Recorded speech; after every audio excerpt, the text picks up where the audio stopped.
Toi, homme de Dieu, recherche la justice, la piété, la foi, la charité, la persévérance et la douceur. Mène le bon combat, celui de la foi. Empare-toi de la vie éternelle. C'est à elle que tu as été appelé. C'est pour elle que tu as prononcé ta belle profession de foi devant de nombreux témoins. Et maintenant, en présence de Dieu qui donne vie à tous les êtres et en présence du Christ Jésus qui a témoigné devant Ponce Pilate par une belle affirmation. Voici ce que je t'ordonne. Garde le commandement du Seigneur en demeurant sans tâche, irréprochable jusqu'à la manifestation de notre Seigneur Jésus-Christ.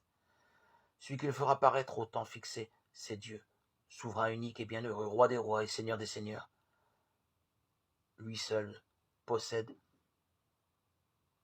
l'immortalité.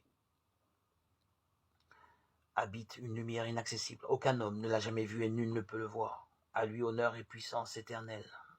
Amen. Lecture de la première lettre de saint Paul apôtre à Timothée, 6, 11, 16. Augmente en nous la foi, quelle belle prière. Jésus semble répondre à ses apôtres, la foi vous l'avez déjà.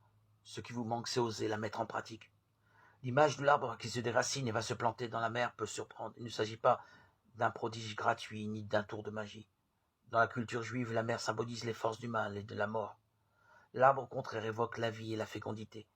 Implanter la vie au milieu même de la mort, voilà ce que les disciples de Jésus sont invités à faire.